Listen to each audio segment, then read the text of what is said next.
começando mais uma aula sobre temperamentos. E para variar um pouquinho, eu vou fazer uma pergunta.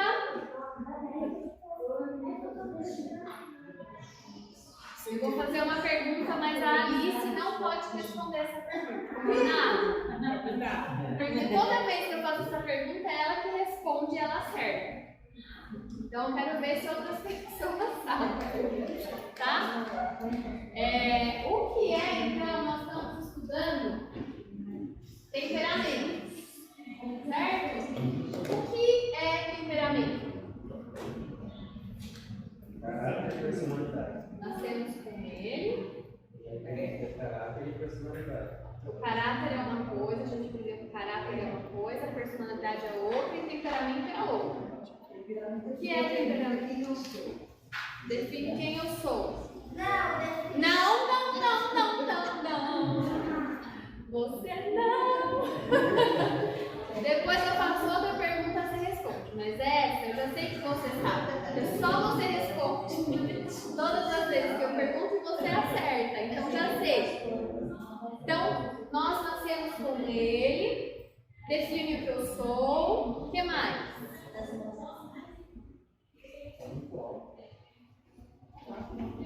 O que mais, gente?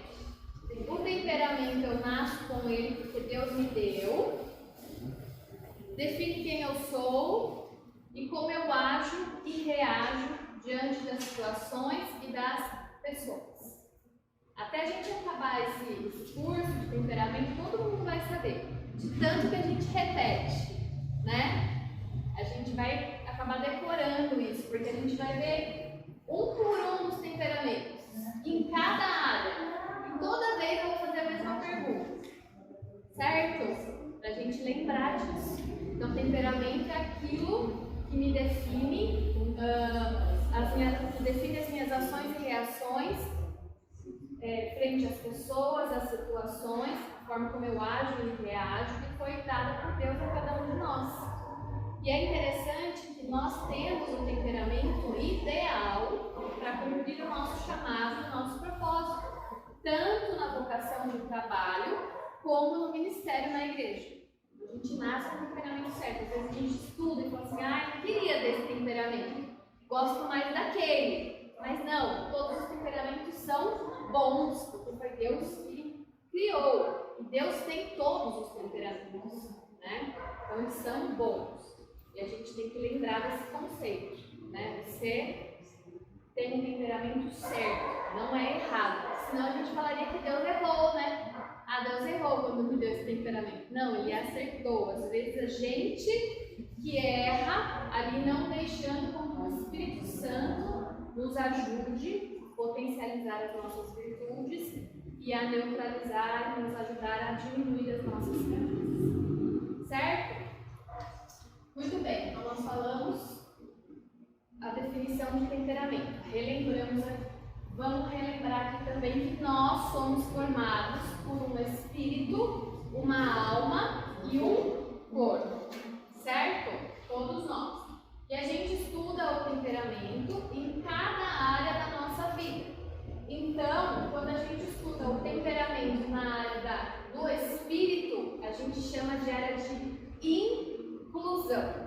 E a inclusão vai definir como eu ajo e como eu reajo na minha vida espiritual, como eu ajo, como eu reajo na minha vida social. Quando nós estudamos o temperamento na alma, nós dizemos que é na nossa área de controle, como nós desejamos e como nós permitimos que as pessoas nos controlem no trabalho e no ministério. A gente viu semana passada essa parte. A gente viu o melancólico aqui, na alma, no controle, como o melancólico age e reage no trabalho e no ministério, na igreja. Tá? Foi semana passada. Essa semana, hoje, nós vamos ver o melancólico aqui, no corpo, que diz respeito à nossa área de afeto. Então, como o melancólico age e reage nos relacionamentos pessoais. O quanto ele deseja afeto e o quanto ele expressa afeto para as outras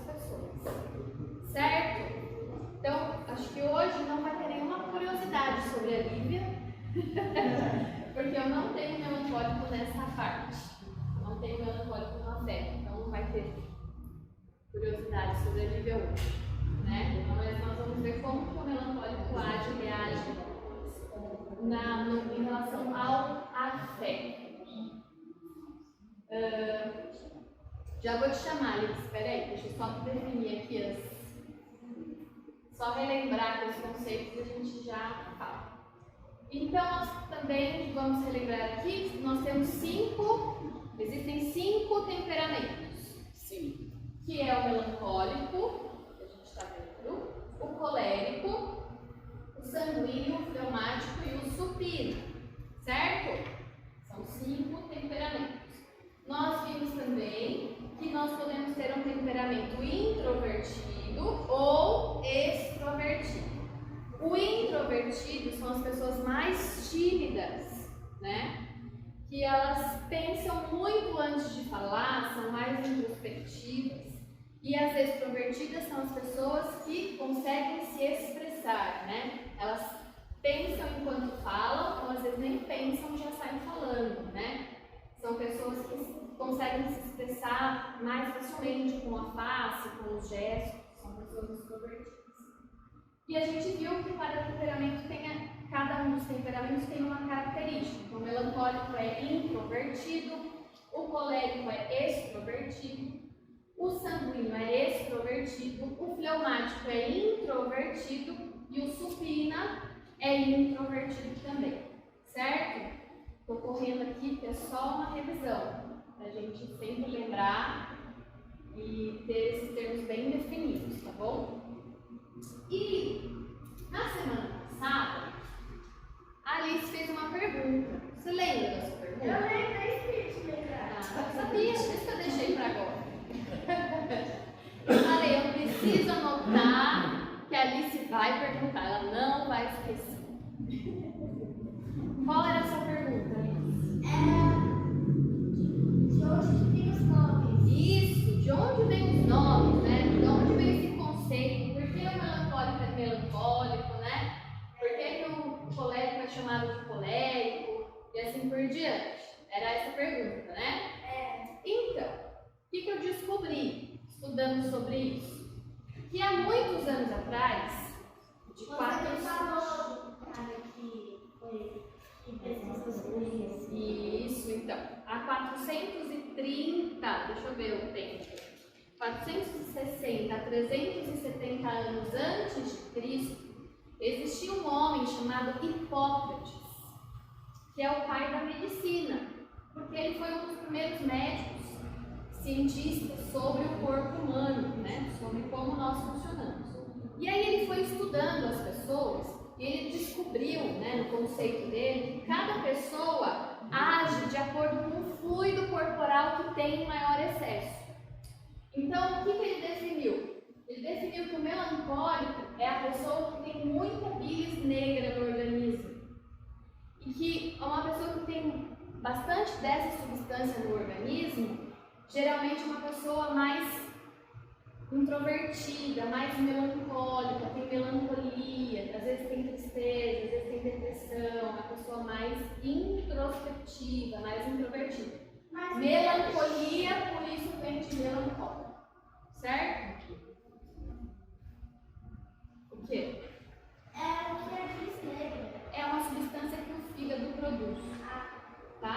Então, uma pessoa que tem muito isso, às vezes não, sempre tem a tendência de ser mais introspectivo, mais melancólico, tem melancolia, por isso melancolia. Bilis amarela, ele, né, relacionou pessoas que têm muito dessa substância, bilis amarela, que também é produzida pelo fígado, né, fígado, pâncreas. Pâncreas não, pâncreas é insulina. Subir no pâncreas. É, pelo bilis amarela tem a tendência de ser mais nervosa, né?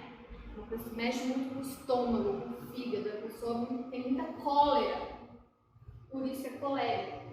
Cólera vem de raiva, né? De ira, por isso colérico. Sanguíneo. Ele também estudou que o sanguíneo tem mais sangue quente. Então, que é a pessoa extrovertida, que é a pessoa que não pensa para falar, que está sempre agitada. Quente. Sanguíneo. Fleumático. Fleumático tem um fluido no nosso organismo que é a fleuma, que é a calma, que é uma apatia muitas vezes. E para essa pessoa está tudo bem. O mundo está caindo, mas está tudo bem. Tanto faz. Tem essa opção e essa opção, tanto faz. Então, às vezes é uma pessoa fria, uma pessoa apática na fraqueza, né? Por isso que é fleuma. Pessoa apática, Pessoa quieta. Isso, quieta. Porque é um temperamento introvertido, né? Uma pessoa quieta, uma pessoa que tanto faz, uma pessoa neutra. Ah, tá. Dos temperamentos, é o temperamento mais equilibrado, é o fleumático. E geralmente não tem compulsão, né? Por nada. Ele é sempre no equilíbrio. Fleumático. E o supina tem a ver com o cérebro. Hipócrates não tinha essa definição de supina. Ela apareceu depois com outros filósofos, cientistas, pesquisadores. Porque é o cérebro. Tá? Não tem a ver com fluido, porque não foi ele que... Vamos ver se agora acho que pesquisa para a próxima aula. Provavelmente. É que eu vi na internet que o estômago é o segundo cérebro. É o intestino. Não, é o intestino. O segundo cérebro é o intestino, não é o estômago. Depois você vê lá direitinho. O intestino é o segundo cérebro por quê?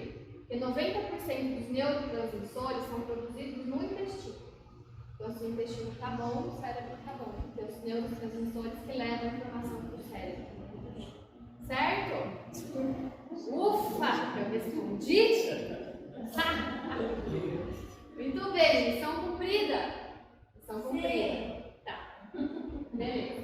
Então, a gente viu tudo isso hoje, recapitulou da aula passada. E nas outras aulas a gente viu, então, o melancólico na inclusão, né? Como o melancólico é na sua vida espiritual, na sua vida social. E eu vou querer lembrar alguns conceitos. Então, o melancólico aqui nessa área aqui, ó, de inclusão, ele é uma pessoa solitária, ele muda de humor com facilidade, de acordo com os seus pensamentos, porque ele é uma pessoa que pensa demais. Ele tem dificuldade de tomar decisões. Ele gosta de estar com poucas pessoas, porque ele é seletivo nas suas amizades. Ele tem a tendência à depressão, porque ele tem uma baixa autoestima. E ele se cobra muito e cobra dos outros, porque ele é muito crítico e é muito perfeccionista. Ele é muito inteligente, ele vai formando imagens enquanto ele pensa. Então, ele é tão idealista que ele vai pensando e aquilo que ele pensa vai se tornando real na sua mente. Né? Isso a gente viu no melancólico na inclusão. Um resuminho aqui do melancólico no controle. Um resumo, bem do resumo. Ele gosta de estudar, ele é inflexível, tem dificuldade de mudar de opinião. Ele tem dificuldade em aceitar diretrizes de outras pessoas. Ele tem dificuldade de trabalhar em grupo, né? Justamente porque é perfeccionista, é crítico, né? Ele acha que só ele é capaz de fazer. Quando ele está fazendo um trabalho em grupo na escola, ele quer fazer por todos. Então, ele tem essa dificuldade. Dificuldade de trabalhar em grupo, às vezes na igreja, no ministério. E ele é automotivado, né? Ele não precisa de alguma recompensa para poder exercer alguma coisa. Ele se automotiva, porque ele quer realmente pôr em prática aquilo que ele realizou, que ele sabe. E ele se sente seguro quando alguém o chama para exercer algo que ele tenha domínio, ele tenha conhecimento, porque ele tem muito medo do fracasso. Ele tem medo do que as pessoas vão pensar se ele não conseguir ou se ele não fizer tão bem feito como ele idealizou fazer. Então, ele tem essa dificuldade, ele não assume compromissos quando ele acha que não vai dar conta. Mas quando ele acha que ele vai dar conta, ele assume e vai lá e faz. E a gente viu isso semana passada. Hoje a gente vai ver o melancólico no afeto. Melancólico no afeto. Isso. Então a gente já viu aqui, pode indicar. Melancólico na inclusão já foi. Melancólico no controle já foi. E agora o melancólico no afeto, nos relacionamentos pessoais. Então quem tem esse temperamento aqui vai se comportar mais ou menos dessa forma que a gente vai falar. E relembrando que a gente pode ter o mesmo temperamento em cada uma das áreas, seria o temperamento puro, mas que é muito difícil, cerca de 2% da população tem esse temperamento puro. A gente pode ter um temperamento diferente em cada área, ou a gente pode ter 2 iguais e um diferente, 2 iguais aqui e um diferente aqui. Depende, o teste que vocês fizeram vai dizer, né, o que cada um provavelmente é em cada área, tá bom? Uma outra coisa que eu também não falei, que é importante a gente relembrar, é que os temperamentos todos eles têm virtudes e têm fraquezas, né? Tem áreas que são qualidades, tem áreas que a gente pode chamar de defeitos, né? Mas é importante lembrar, quando Deus nos fez lá, quando fez Adão e Eva, antes do pecado, o homem e a mulher só tinham virtudes, não existia fraqueza. As fraquezas, elas vieram depois do pecado, depois da queda, depois que o homem pecou, as fraquezas entraram no coração do homem. E é por isso que quando a gente aceita Jesus como nosso Senhor e Salvador, o Espírito Santo, ele passa a fazer parte do nosso espírito, a morar dentro de nós. E é ele que nos ajuda nas nossas fraquezas. E é tão lindo que lá em Gálatas a gente vê uma passagem que fala sobre o fruto do Espírito. E o fruto do Espírito tem várias características, né? Amor, paz, bondade, longanimidade, benignidade, mansidão, domínio próprio, paz, alegria. Então é tudo que o Espírito Santo tem, é tudo que eu e você precisamos para lidar com as nossas fraquezas. Porque dependendo do temperamento, não vai ter alegria. A gente vê que o melancólico é mais introspectivo, tem a tendência de depressão, e ele precisa do Espírito Santo para que a alegria do Espírito Santo esteja nele e neutralize essa tristeza que muitas vezes quer vir aflorar, né? O sanguíneo, ele é muito impulsivo, ele não pensa antes de fazer as coisas, antes de falar. E uma das características do Espírito Santo é o domínio próprio, que faz você dominar a sua língua, dominar os seus gestos, a sua impulsividade. Então percebe como é interessante, né? Como a Bíblia tem a solução para todos os nossos problemas, inclusive os nossos problemas em relação ao temperamento. Porque o Espírito Santo vai nos ajudar nas fraquezas que cada temperamento tem, cada temperamento possui. Então não está tudo perdido, né? Às vezes a gente identifica um temperamento e fala, nossa, é verdade, é assim mesmo que eu penso, é assim mesmo que eu acho, estou perdida. Vai ser assim para sempre? Não, não vai ser assim para sempre. Desde que você peça ao Espírito Santo para que o fruto do Espírito, as características dele, possam ser evidenciadas na sua vida. É uma busca, né, constante. É o Espírito Santo que trabalha em nós. Então, quem não tem Jesus, não tem essa capacidade de ajuda nas fraquezas do seu temperamento. É por isso que muitas vezes a gente está no nosso trabalho, né, em casa, quando a outra pessoa não é convertida. Quando a gente está em alguma situação que a gente tem que lidar com outras pessoas, a gente percebe muito isso, né?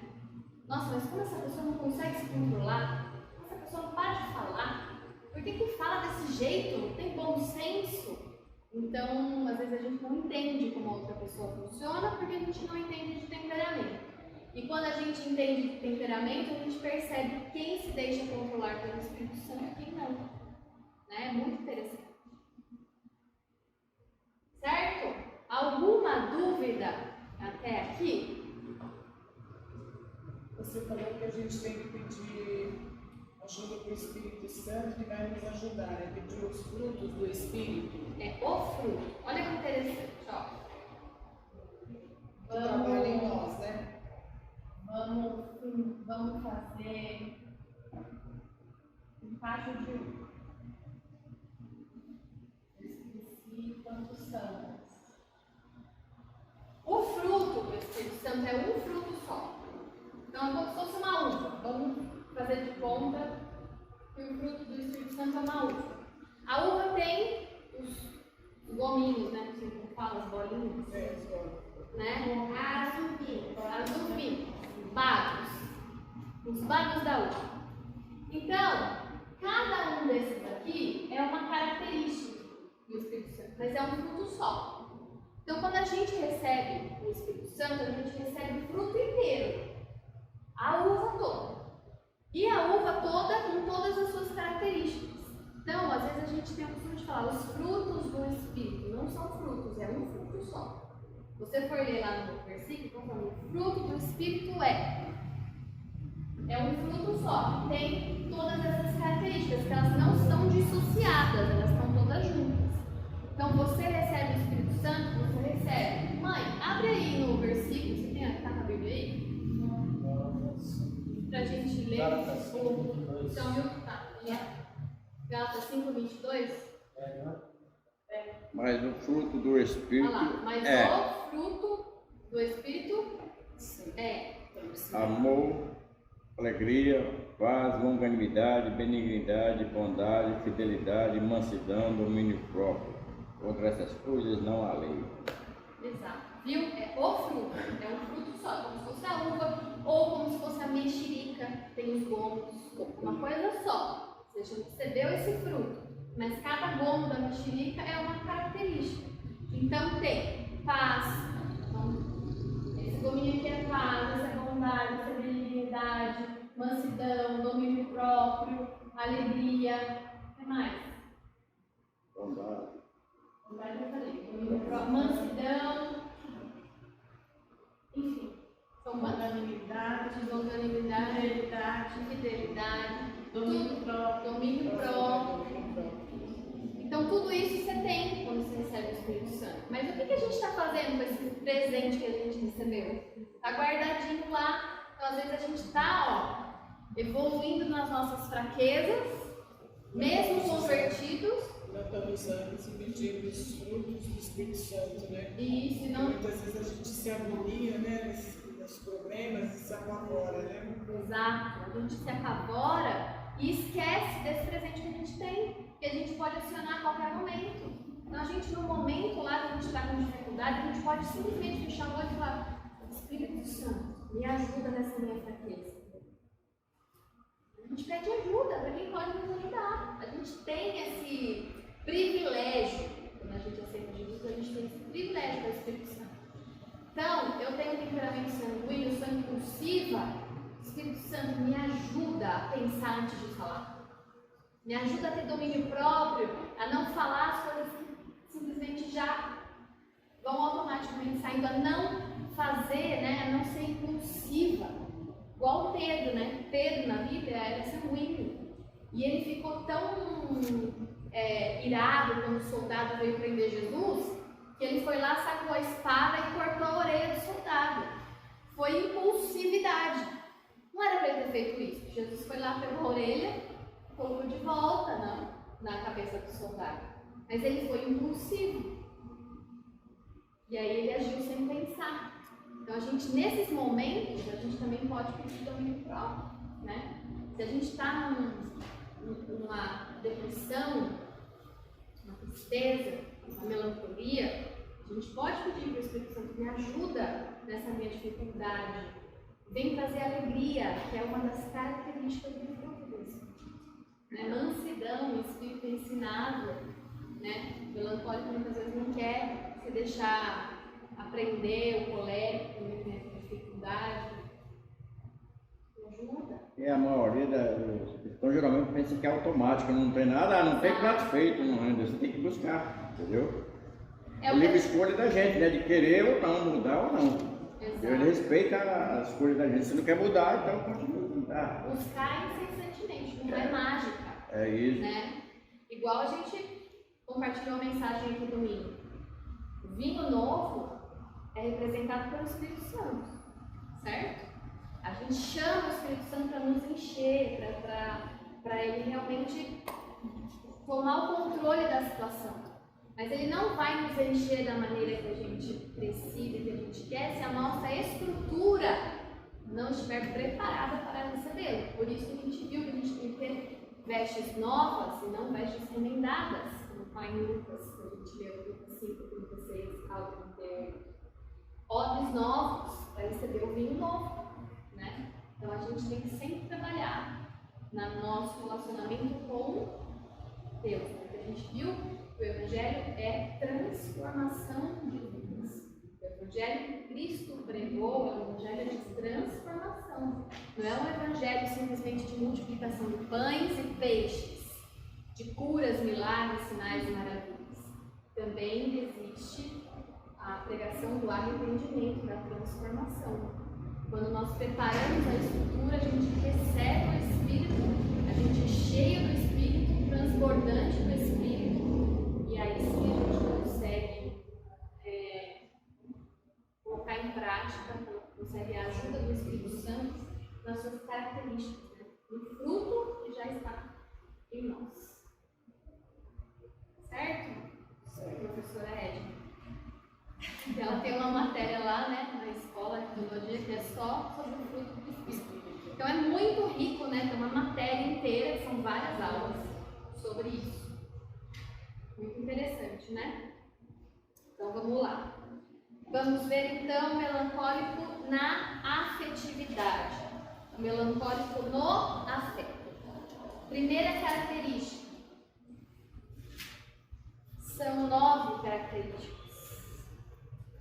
A primeira, ele requer pouco toque físico e não demonstra também o toque físico, né? Ele não expressa e não deseja.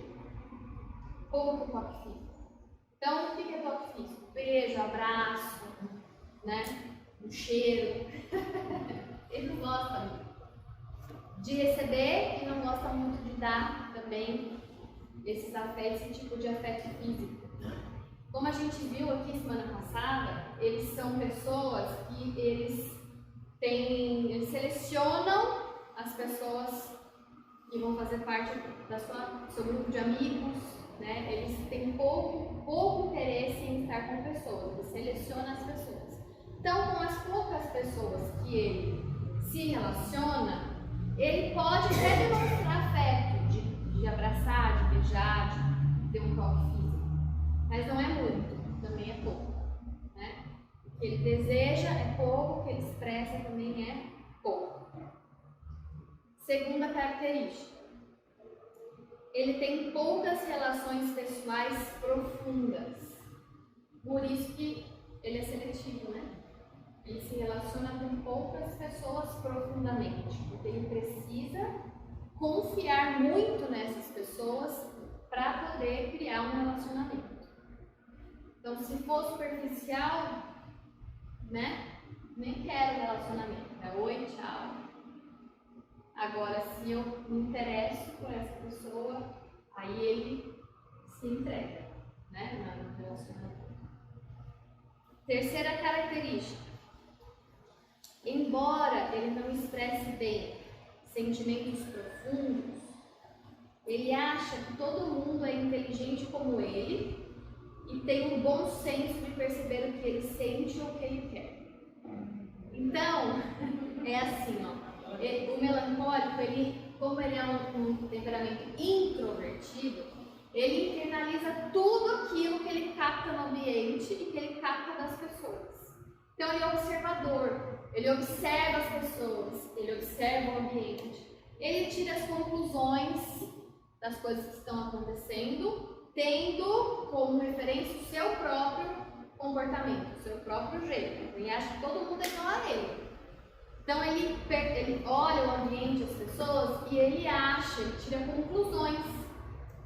E ele internaliza aquilo. Então, às vezes, ele tem sentimentos profundos, às vezes até de mágoa das pessoas, por ele achar que aquela pessoa fez um mal para ele, quando às vezes a pessoa nem sabe disso. Né? A pessoa nem. Mas ele internalizou aquilo. Então, ele tem esses sentimentos profundos e ele acha que a outra pessoa, né, que ele internalizou e ficou chateado, ele acha que a outra pessoa sabe.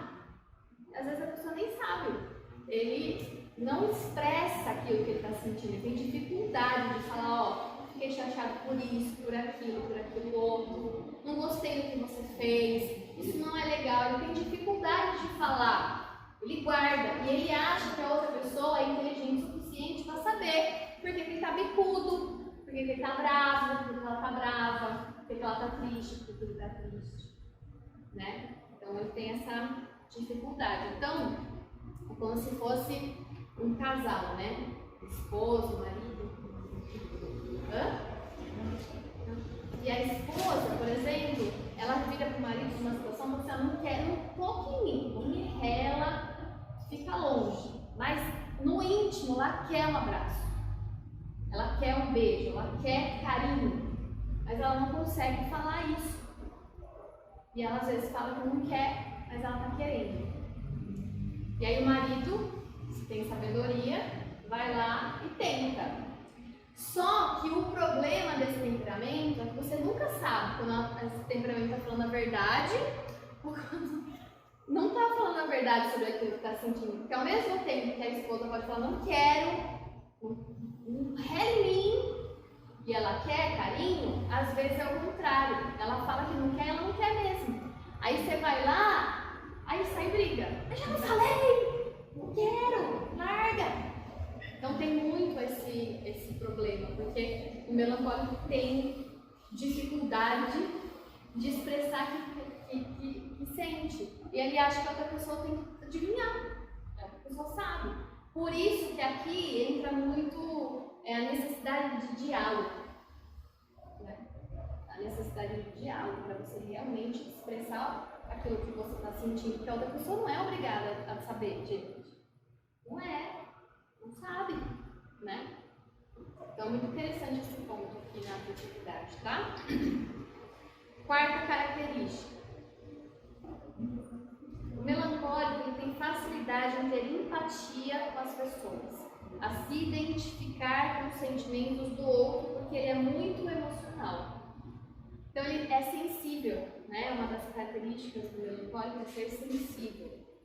Então ele percebe quando muitas vezes a outra pessoa não está bem e ele tem empatia, né, por essa pessoa. Ele tem a habilidade de ler nas entrelinhas, né, de ver a situação, as pessoas. E por ter essa habilidade, às vezes ele usa da forma errada, né. Ele tem essa sensibilidade, né, às vezes ele acerta, mas às vezes ele erra também, porque ele tira conclusões precipitadas. Porque muitas vezes ele, como a gente já falou aqui, ele vai analisar o comportamento da outra pessoa, tendo em consideração o seu próprio comportamento, como ele agiria. E nem sempre as pessoas vão agir como eu ajo, porque o temperamento da outra pessoa pode ser completamente diferente do meu. Né? Quinta característica, ele tem dificuldade de crer nas pessoas, de confiar nas pessoas. Mas quando ele confia muito. E se houver uma decepção amorosa, por exemplo, é difícil ele se recompor. É como se o mundo tivesse acabado. Porque, como ele tem dificuldade, né, para criar relacionamento, para se abrir, para criar relações profundas, quando ele consegue, ele confia demais naquela pessoa. E quando aquela pessoa contrai, o mundo acabou. Ele cai numa melancolia, numa tristeza, numa depressão. E o Espírito Santo pode te né? Porque o Espírito Santo é alegria, é paz, é amor, algumas das características do Espírito Santo. E interessante que quando ele percebe que alguma pessoa está demonstrando muito afeto por ele, ele já desconfia. Ah, o que essa pessoa está querendo? Alguma coisa essa pessoa está querendo, tem uma segunda intenção aí, porque está demonstrando muito afeto, está ficando muito perto. Ele tem essa dificuldade de confiar. Ele sempre vai olhar as coisas pelo lado negativo, porque ele é pessimista. Então ele tem a tendência de olhar a situação pelo lado pior, pelo negativo. Então, essa pessoa está me agradando muito. O que será que ela está querendo? Às vezes não, ela está te agradando porque ela é assim. Ela precisa expressar afeto, né? Enfim. Sexta característica.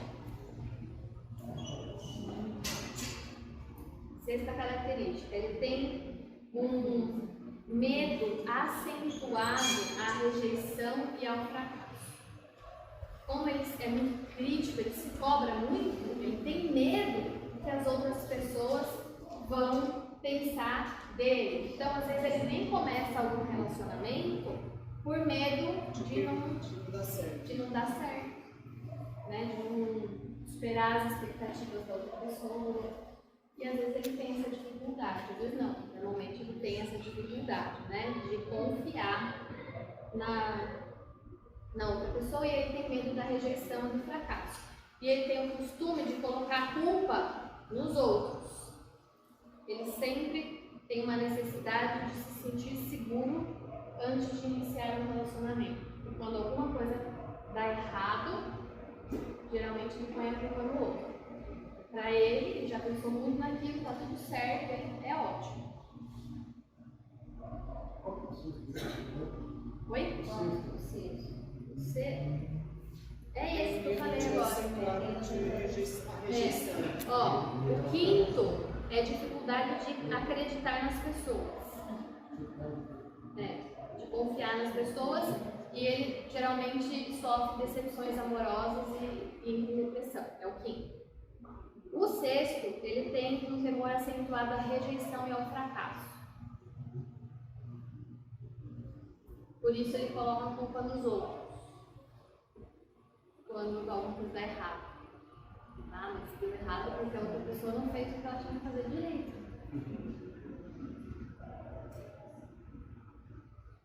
Certo? Esse é o sexto. O sétimo, ele sofre de baixa autoestima. Olha que interessante, né? É contraditório, porque ele é um dos temperamentos mais inteligentes. Tem uma capacidade muito grande de idealizar coisas, de criar coisas, de pensar, porque ele é um líder intelectual, né? E apesar disso, ele não se sente assim. Ele é assim, mas ele tem uma baixa autoestima. Por quê? Porque ele é muito crítico e muito perfeccionista. Ele se cobra demais, né? Da mesma forma que ele se cobra os outros. Ele tem uma baixa autoestima porque ele acha que ele não vai conseguir colocar em prática aquilo que ele idealizou, aquilo que ele pensou, que ele planejou. Oitava característica. Quando ele é ferido ou rejeitado por uma pessoa querida, ele fica furioso e pensa em vingança, ainda que nunca o faça. Como ele tem dificuldade de colocar em prática o que ele pensa, graças a Deus, né? Porque imagina, o melancólico que tem aquele, né, planeja, arquiteta coisas, né, fantásticas para tudo dar certo, para nada dar errado. Imagina ele planejando uma vingança e conseguindo executar. Seria um desastre, não é verdade?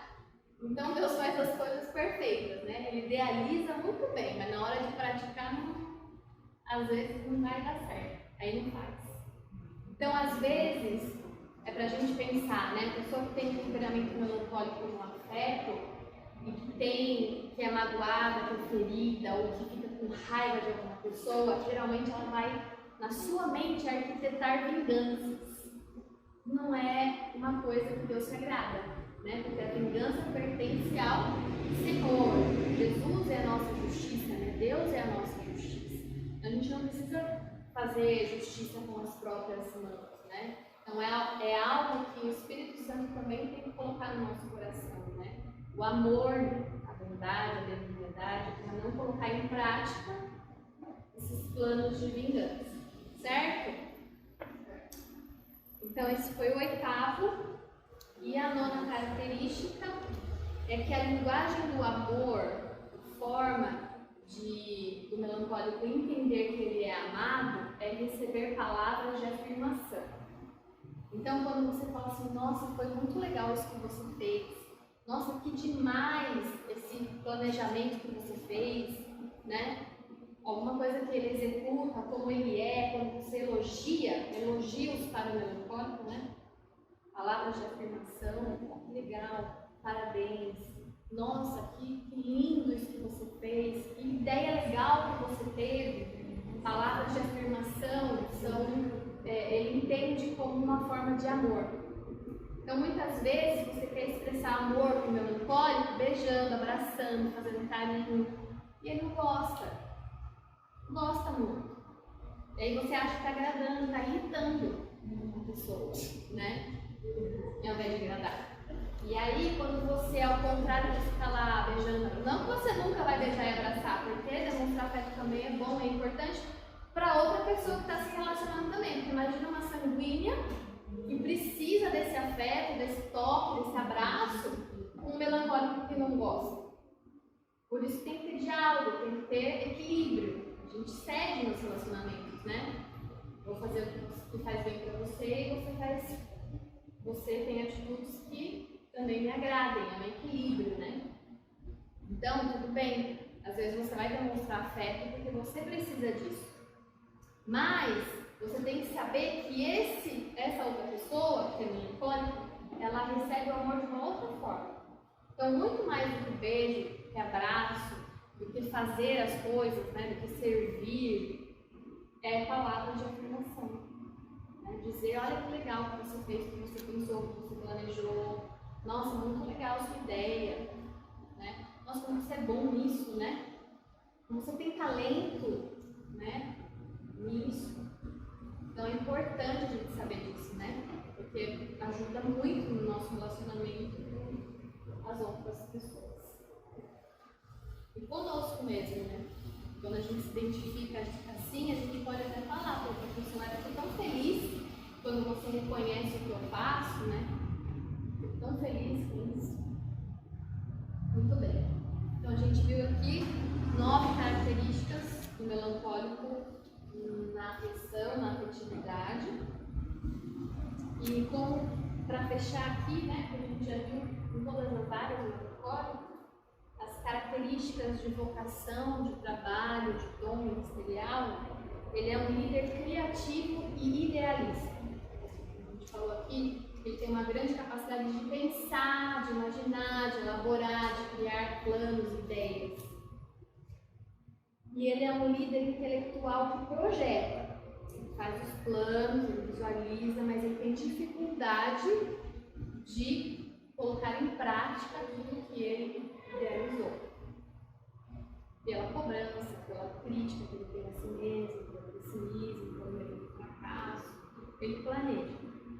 Mas para executar, ele tem dificuldade. Então, se a gente pensar uma pessoa que tem um temperamento melancólico aqui no espiritual, no social, na inclusão, ele vai planejar, ele vai, né, pensar. Mas se essa pessoa que tem um melancólico aqui na inclusão estiver no controle colérico, vai conseguir fazer. Porque, né, é o ideal. Porque além dele planejar muito bem, ele vai ter a capacidade e a força para executar. Então, muitos líderes executivos de empresas, né, muitos empreendedores que dão super certo, começa pequenininho, de repente já tem um império, geralmente tem esses temperamentos combinados, porque ele idealiza e ele consegue executar. Né? Isso é interessante. E Deus criou pessoas com esse tipo de temperamento para aquela vocação, para aquele trabalho que ela vai realizar, tanto no mundo secular como na igreja. Né? O dom ministerial, geralmente, do melancólico, é o dom de profeta, porque ele é visionário, né? Ele idealiza e ele dá a direção. Né? Ele tem essa sensibilidade, né, do Espírito Santo para poder direcionar a igreja no lugar certo. Assim como Elias foi o profeta. Certo? Certo. Aqui hoje eu consegui? 8h30, 8h31. Parabéns. Hoje deu certo. Deu uma corrida aqui. Mas alguém tem alguma dúvida? Quer perguntar alguma coisa? Quer compartilhar alguma coisa?